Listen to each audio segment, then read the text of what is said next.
Assalamualaikum warahmatullahi wabarakatuh. Halo teman-teman semua. Perkenalkan, kami dari kelompok 1. Saya Wita Nurfadilah. Saya Anissa Rahmadiani. Saya Desnia Nur Anissa. Saya Repina Sari. Saya Sabrina Putri. Saya Nurul Fadilat Rahmah. Saya Siti Dina Barokah. Pada kesempatan kali ini, kelompok kami akan menjelaskan mengenai paradigma ekonomi Islam. Paradigma ekonomi Islam adalah gambaran komprehensif dan esensial tentang ekonomi Islam yang bertujuan untuk menjelaskan konsep dengan benar dan teliti sehingga menjadi dasar untuk semua pengadaan, penggunaan, dan untuk kegiatan manajemen sumber daya. Ini untuk kebaikan diri sendiri, masyarakat, dan negara secara spiritual dan fisik untuk mendapatkan ridho Allah Subhanahu wa Ta'ala. Paradigma ekonomi Islam merupakan konsep ekonomi yang berlandaskan pada prinsip-prinsip Islam dan bertujuan untuk mencapai kesejahteraan dan keridhaan Allah Subhanahu wa Ta'ala. Cara pandang hidup Islam. Definisi dari cara pandang hidup Islam adalah pandangan dunia yang dibangun oleh Nabi Muhammad SAW melalui bimbingan wahyu dari Allah Subhanahu wa Ta'ala sebagai paradigma dan tuntutan dalam kehidupan umat Islam. Karakteristik dari cara pandang hidup Islam yang pertama ada menyeluruh, yaitu meliputi aspek spiritual, sosial, ekonomi, politik, dan pendidikan. Yang kedua ada berimbang, yaitu menggunakan akal dengan bimbingan wahyu. Dan yang terakhir ada komprehensif, yaitu mengatur hubungan manusia dengan Tuhan, diri sendiri, dan sesama. Adapun tujuan dari cara pandang hidup Islam yang pertama, menjadikan manusia sebagai individual yang adil. Yang kedua, menciptakan keluarga yang sehat dan masyarakat yang seimbang. Dan yang terakhir, melatih manusia dalam konsep spiritual dan moral.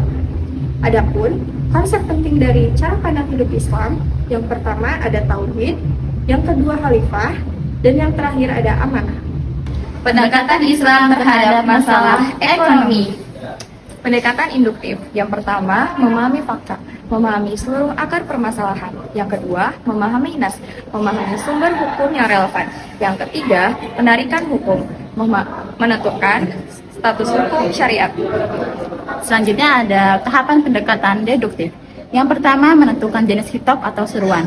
Yang kedua, mencari qarinah atau tanda. Yang ketiga, menentukan status hukum syariah. Islam sebagai jalan hidup. Islam sebagai jalan hidup memiliki definisi. Yang pertama, secara etimologi berarti sejahtera, kepatuhan, ketaatan, perdamaian, dan keselamatan. Lalu yang kedua, secara teoritis, Islam berarti agama yang diwahyukan oleh Allah Subhanahu wa Ta'ala kepada manusia melalui Nabi Muhammad SAW. Lalu, karakteristiknya memiliki 3. Yang pertama, menyeluruh dan universal, yaitu mengatur hubungan antara manusia dan Allah Subhanahu wa Ta'ala dan sesama manusia.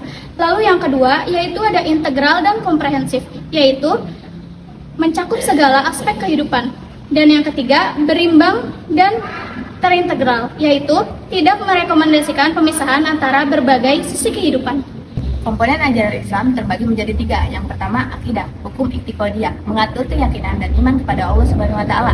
Yang kedua, syariah, hukum amaliyah, mengatur kehidupan seorang muslim dalam ibadah dan muamalah. Yang ketiga, akhlak, hukum khuluqiyah, landasan perilaku dan kepribadian yang mencirikan pribadi seorang muslim. Lalu selanjutnya sumber hukum Islam. Yang pertama, Al-Quran, kitab suci umat Islam yang diturunkan kepada Nabi Muhammad SAW. Yang kedua, sunnah, segala sesuatu yang disandarkan kepada Nabi Muhammad SAW berupa perkataan, perbuatan, dan ketetapan. Yang ketiga, ijma, kesepakatan mustahil suatu masa terhadap masalah syara. Kesimpulannya adalah paradigma ekonomi Islam memberikan panduan yang komprehensif dan menyeluruh dalam segala aspek kehidupan, termasuk ekonomi, sosial, politik, dan spiritual. Paradigma ekonomi Islam merupakan konsep ekonomi yang berlandaskan prinsip-prinsip Islam dan bertujuan untuk mencapai kesejahteraan masyarakat dan keridhaan Allah Subhanahu wa Ta'ala. Sekian dari kami, kurang lebihnya mohon maaf.